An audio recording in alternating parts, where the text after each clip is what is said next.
माँ बनना इस दुनिया का सबसे सुंदर अनुभव है। कोई भी औरत हो, वो कितनी ही खुशनुमा और सफल जीवन क्यों ना जी रही हो, पर संपूर्णता का एहसास उसको माँ बनने के बाद ही होता है। जब नन्हे कदम किसी स्त्री के जीवन में प्रवेश करते हैं तो वो उस नन्ही सी जान के सामने अपना अस्तित्व भूल जाती है।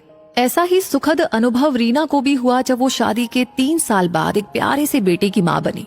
रीना अपने पति आलोक, सास वंदना जी और ससुर गिरीश जी के साथ रहती थी। सभी लोग नन्हे मेहमान के आगमन से बहुत खुश थे। नींद से कभी समझौता ना करने वाली रीना अब सारी सारी रात जागती थी, पर चेहरे पर शिकन नहीं आने देती। उसकी सुबह से लेकर रात सिर्फ बच्चे की देखरेख में ही जाती रही। फिर लगभग 15 दिनों के बाद रीना ने घर में काम करना शुरू किया और बीतते दिनों के साथ अपनी पुरानी जिम्मेदारियां भी उठाने लगी। सुबह नाश्ता, दोपहर में खाना, बच्चे की मालिश करना, जो आमतौर पर पहले दादी या नानी किया करती थी, क्योंकि उनका सोचना होता था कि मूल से ज्यादा ब्याज प्यारा होता है। उसको खिला पिला करके सुलाना, जब तक बच्चा सोए तब तक अपने काम निपटाना, और जब काम खत्म करके खाली होती तब तक फिर से बच्चे का उठ जाना। इसी तरीके से दिन बीतते गए और रीना का बेटा 6 महीने का हो गया। और सब तो ठीक था, बस कुछ एक बातें थी जो रीना को बहुत अखरती थी। जैसे जब तक बच्चा हंसता खेलता था तब तक सब उसके साथ समय बिताते थे, पर जैसे वो रोना शुरू करता वैसे उसको माँ के हाथ थमा दिया जाता। कोई उसको चुप कराने की कोशिश भी नहीं करता था।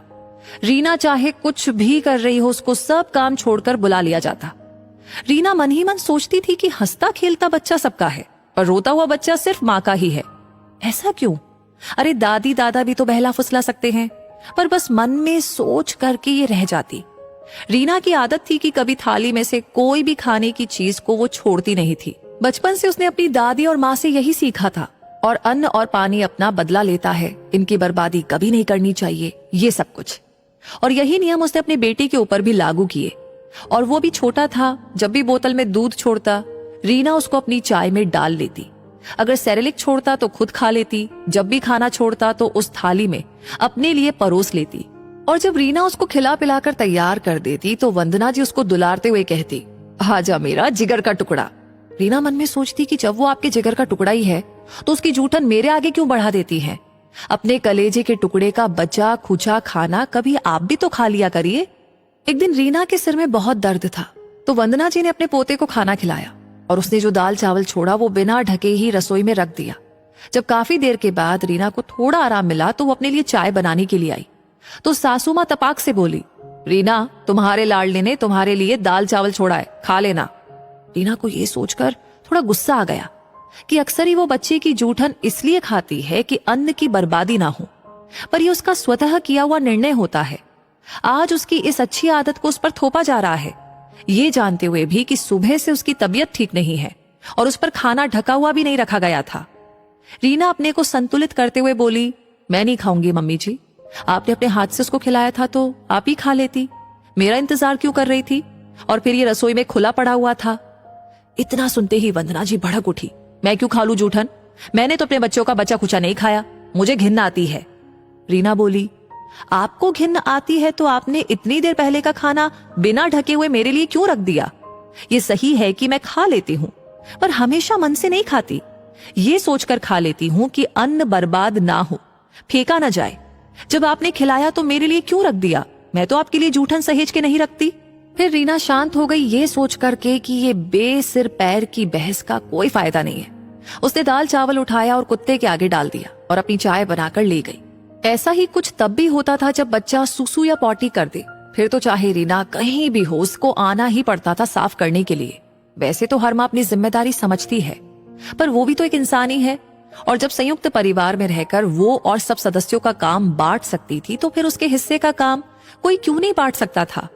और फिर ये बात तो घर के नन्हे मुन्ने बच्चों की थी। रीना अगर पूजा कर रही हो या फिर नहाने गई हो या रसोई में हो, कुछ भी क्यों ना कर रही हो, पर वंदना जी उसी को आवाज लगाती थी।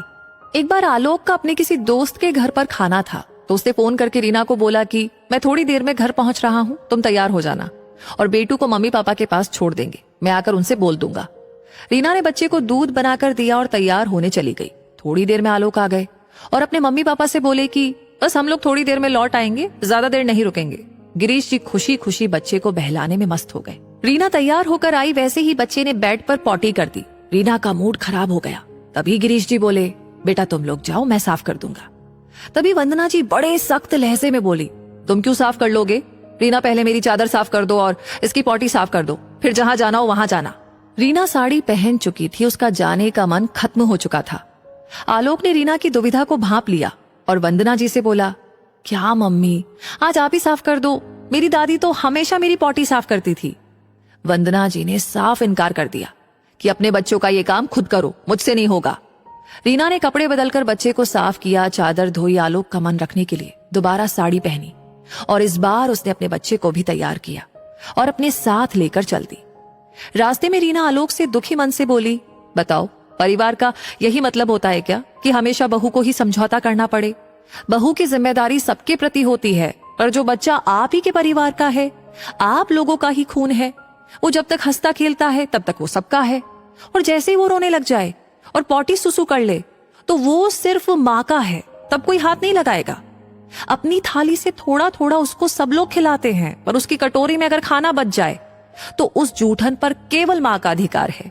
ऐसा क्यों?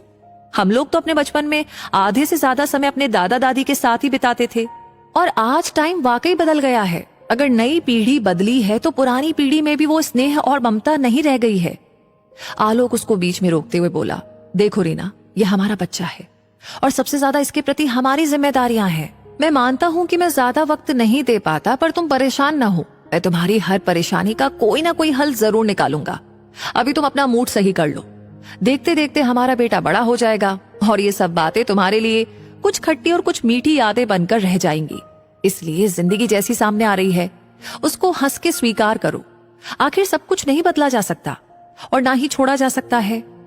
रीना ने पति की बातों से बेहद सुकून पाया और बोली, आज से मैं कोशिश करूंगी कि दूसरों से कम उम्मीदें करूं। शायद यही मेरी तकलीफ की सबसे बड़ी वजह है। आप जैसा पति मिला यही भगवान की सबसे बड़ी कृपा है। वैसे रीना की बात से और आलोक की बात से आप कितना सहमत हैं? आपको लगता है कि नहीं, शायद कुछ ऐसा होना चाहिए? जो भी आपके विचार है हमें कमेंट सेक्शन में लिख करके जरूर बताएं। ये कहानी अच्छी लगी हो तो इसे आगे फॉरवर्ड करना बिल्कुल ना भूले। बाकी ऐसी कहानियों की नोटिफिकेशंस आपको टाइम पर मिलते रहे, उसके लिए हमारे पेज को फॉलो कीजिए। धन्यवाद।